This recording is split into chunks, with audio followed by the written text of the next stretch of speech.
ওকে, so আজকে হচ্ছে সেই দিন যেদিন আমি হচ্ছে চলে যাব। আর কিছুক্ষণ পরে আমার ফ্লাইট। আর এগুলো হচ্ছে আমি, আমার ফ্রেন্ড রাফিদ, তারপরে ফাহিম, ওদের নামও মেনশন করলাম। তো আমরা মিলে সবাই প্যাকেজিং করতেছিলাম। আর এই লাস্ট মোমেন্টটা আমার এত খারাপ লাগতেছিল গাড়িতে, যখন আমি এয়ারপোর্ট যাচ্ছিলাম। আর এয়ারপোর্টে এসে এখন শুধু সবার সাথে ছবি টবি তুলে এখন চলে যাচ্ছি। সাথে আমার আম্মু আব্বু ভিতরে আসছিল। তো যার কারণে আমার একটু খারাপ লাগাটা একটু কম ছিল যে আব্বু আম্মু সাথে ছিল, আম্মু ভিতরে ছিল। আর বোর্ডিং কমপ্লিট করার পর এখন বোর্ডিং পাস নিয়ে আমি চলে যাচ্ছি ইমিগ্রেশনের দিকে। আর এখানে লাস্ট আম্মু আব্বুর সাথে আমার শেষ কিছু সময় স্পেন্ড করা বসেছিলাম।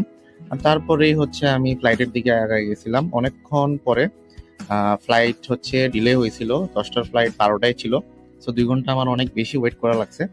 আর এখন ফ্লাইটে উঠে পড়ছি অলরেডি, দেখতেই পারতেছেন আপনারা। আমি যা আসছিলাম এখানে কাতার এয়ারওয়েজে। আমি অলরেডি কিন্তু সাইপ্রাসে আছি, আপনারা যারা আমার লাস্ট ভিডিওটা দেখছেন তারা জানেন। সো বিমানে উঠে যাওয়ার পরে এখন জাস্ট হচ্ছে আমি একটা উইন্ডো সিট পাইছিলাম। আমি 2টা উইন্ডো সিটই বুক করছিলাম, মানে এখান থেকে বাংলাদেশ থেকে কাতার, কাতার থেকে লার্নাকা, মানে সাইপ্রাসের লার্নাকা এয়ারপোর্ট পর্যন্ত আর কি 2টাই উইন্ডো সিট বুক করছিলাম। সো কপাল গুনে পেয়ে গেছি। আর এখন এখানে বসে একটা হেডফোন দিছে আমাকে, আর কিছু বুকস ছিল এখানে। একটা একটা করে দেখাই আপনাদের, আরো অনেক কিছুই ছিল। একটা পিলো দিছিল, বালিশ, ঘুমানোর জন্য। আসলে ঘুম তো এরকম আসে না ফ্লাইটে, তাও আমি ঘুমানোর ট্রাই করছি। আর তারপরে ছিল কিছু পেপারস এখানে। এছাড়াও আরো অনেক কিছু ছিল।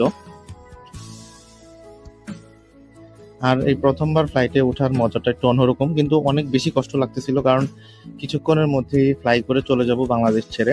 আর এটা একটা টিস্যু দিছিল ফেস ক্লিন করার জন্য। আর এটা হচ্ছে সেই মুহূর্ত যখন আমি হচ্ছে ট্রেনটা ট্যাক্সি করতেছিল গ্রাউন্ডে, আর এখনই হচ্ছে বাংলাদেশ ছেড়ে চলে যাবে। আর ভয়েস ওভারটা দিতেও আমার খুব কষ্ট লাগতেছে, কারণ ওই মোমেন্টে আমি যখন বাংলাদেশ ছেড়ে চলে আসি এত বেশি খারাপ লাগতেছিল আমার, আব্বু আম্মুকে রেখে, প্রিয় মানুষগুলারে রেখে, ফ্রেন্ড সার্কেল যা আছে সবকিছু সবাইকে রেখে চলে আসাটা অনেক বেশি কষ্টের ছিল আমার জন্য। আর তারপরে কিছুক্ষণ পরে এখানে আমাদের ফুড দিয়ে দেয় বিমানে। কাতার এয়ারওয়েজের খাবার কিন্তু বরাবরের মধ্যে খুব ভালো। এবং এখানে হচ্ছে আমাকে একটা জুস দিছিল, আমি যদিও এক্সট্রা আবার নিয়ে খাইছি।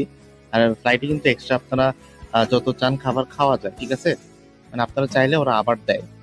সো এখানে আমি হচ্ছে দোহা এয়ারপোর্টে নেমে গেছি। আর এখানে আমার 18.5 ঘন্টা ট্রানজিট, মানে অনেক লং একটা ট্রানজিট ছিল। সো ট্রানজিটের গল্পটা আরেকদিন শেয়ার করবো নেক্সট ভিডিওতে। আর আজকে শুধু হচ্ছে জাস্ট দোহাটা একটু ঘুরে দেখাই আপনাদের। এটা হচ্ছে দোহা এয়ারপোর্টের ভিতরে একটা জঙ্গলের টাইপ এরিয়া। তো এরপরে আমি হচ্ছে এখানে ট্রেনে উঠে গেছি অন্য টার্মিনালে যাওয়ার জন্য। তো ট্রেনে করে যাচ্ছিলাম। এরপরে হচ্ছে সকাল হয়ে যায়, এবং সকালবেলা আমি হচ্ছে লার্নাকার বিমানে উঠে পড়ি। ওটাও কাতারেরই বিমান ছিল, অন্য একটা বিমান। প্রথম যেটা ছিল ওটা তো বোয়িং ছিল, এরপর একটা হচ্ছে একটা ছোট এয়ারবাস ছিল। আর এরপরে এখানেও খাবার দিয়ে দেয়। আর সকালে এই ফ্রুটস গুলা যেগুলা দেখতেছেন, ফ্রুটস গুলা অনেক বেশি মজার ছিল। মানে এতটা রিফ্রেশিং লাগতেছিল। আর তারপরে হচ্ছে আমি এখানে মুভি দেখতেছিলাম, পাশাপাশি হচ্ছে টেনশনও করতেছিলাম। আর ফ্লাইটে ওয়াইফাই থাকাতে সবার সাথে কানেক্টেড ছিলাম, কথা বলছিলাম বাবা মার সাথে, ফ্যামিলির সাথে, ফ্রেন্ডদের সাথে। আর আকাশের ভিউটা তো দেখতেছেনই কতটা সুন্দর।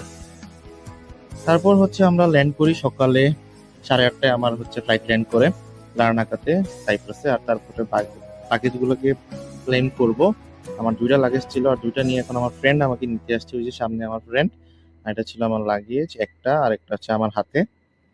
আর খুবই সুন্দর একটা দেশ সাইপ্রাস। তো এইটাই ছিল আজকের ভিডিও। নেক্সট ব্লগে আমি দেখাবো আমি 18 ঘন্টা কি করছি।